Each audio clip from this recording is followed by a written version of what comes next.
Hi guys, welcome to another Q&A. This week we have Luc Johnson joining us for some questions and answers, hopefully. So Luc, welcome. Thank you. How are you finding life, adjusting to Phantom's life? Yeah, good. I mean, it's kind of been a pretty quick 6-8 weeks, probably about 8 to 10 weeks. But yeah, adjusting well, starting to find my feet a little bit, and yeah, I think obviously we had a bit of a tough start, but now things are hopefully picking up our way and we can keep moving forward. Before we jump to the fan questions, I'd like to ask you sort of what your expectations were when you made the decision to come to Phantoms. I know that the original decision was sort of last season when no hockey was actually played, but you know, at that point, and probably what renewed it since then, coming back for this season, what was it that sort of drew you to Phantoms?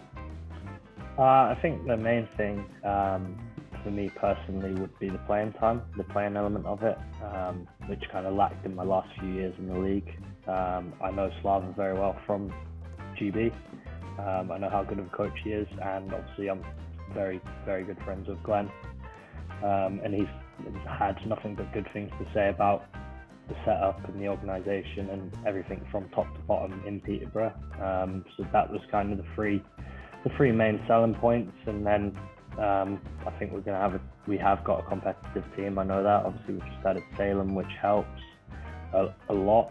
One of the top British players in the league. So I think going forward, we're definitely making steps in the right direction, and hopefully be challenging for some silverware towards the back end of the year.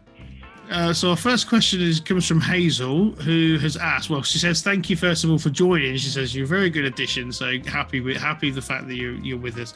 But her question is, what do you like about our rink, and what do you dislike about our rink? I like the changing room. The changing room's nice. It's very clean, very warm, very tidy. Dislike, tough at the minute. The ice. I think they're struggling a little bit with the ice. I know they've had a few problems which is kind of out of their control. So that would probably be the number one kind of thing that I dislike. But overall, it's not too bad. It serves purpose and it gives us the facility to play in. So I'm very grateful for that. But yeah, that'd be my answers on that one. Moving on, Kev has tweeted to ask who's the best and worst teammate to sit next to on the coach to away matches. Well, I already sit next to Glenn, so he'd probably be best teammate. And then worst teammate, that's a tough one. I'd probably say Robbo, just because I could say him. Yeah, I don't think I could sit and listen to him for 3 hours on the way up to Leeds. So, but yeah, I'd probably say Glenn is number one, and then Robbo I'd put down towards the bottom of the pecking order on that one.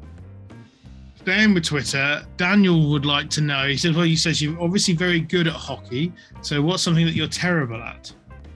I think my girlfriend would probably say listening, being the main one, but probably my time management could be a lot better. I like to cut things close as to when I need to be somewhere. And yeah, I lose track of time quite easily, get pretty easily distracted. So yeah, my time management's not great, as I'm sure the boys will vouch for that. So here's one that's recurring, which is quite a good quick fire one, but give us a bit more into it if you know whatever your answer is. So Toby Clark asks, "What's your favourite flavour of Monster Munch?" The purple ones. I don't know what the flavour is, but the purple pickled ones. Onion. Yeah, that's the one. Yeah. So it's the purple ones. They're favourite. Scott Robson. Scott Robson's asked, and he sent me this personally. He said, "How tall are you actually?" I don't know, but if he wants to get a tape measure out, then he can feel free if he knows how to use it. Okay, so this is a bit more of a serious question. It's not. Yeah, it's just a general question. It comes from Tom Lee. Again, I asked our group for a question, and this is the one that Tom came up with. So he said this is quite a long question. He says there's a perception from a lot of opposition players that Peterborough is a tough place to come because of the fans. So what's it like from the other side as an opposition player?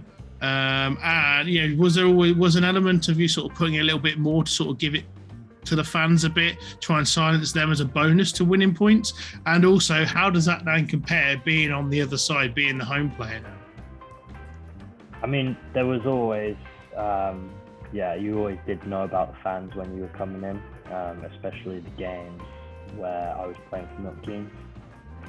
Those kind of rivalry games were big. The fans were constantly on top from obviously the opposition side. Especially those packed out games around Christmas and New Year and playoff games. They were intense. And then even in Swindon, fans were always on top of you. You weren't really getting a chance to make a mistake, because every time you made a mistake or fell over, they were on top of you. So there was a bit of motivation there to win as well, to silence them. But now I'm on hopefully their side. It's great when you're on the bench or you're on the ice and someone on the opposition team falls over, and all of a sudden the fans are laughing at them, not laughing at you. It takes pressure off quite a bit, and you know that if you do fall over, they might laugh at you, but you can have a laugh back with them because they're on your side. And obviously then playing for them and winning at home is what makes it sweeter, and having them enjoy it. So yeah, it's good to be on their good side, hopefully. Do you have a message for the fans? I just want to thank them for the support to start with. We know obviously the start of the season wasn't where we wanted it, but they never went quiet, never kind of gave us too much stick for it. So hopefully now we can start repaying that. Obviously, like I said earlier, keep pushing forward and challenge for some silverware and see where we end up come April, May time. Luke, thank you very much for taking the time to do this in your busy schedule. No worries. Thanks for having me. We'll see you at the weekend.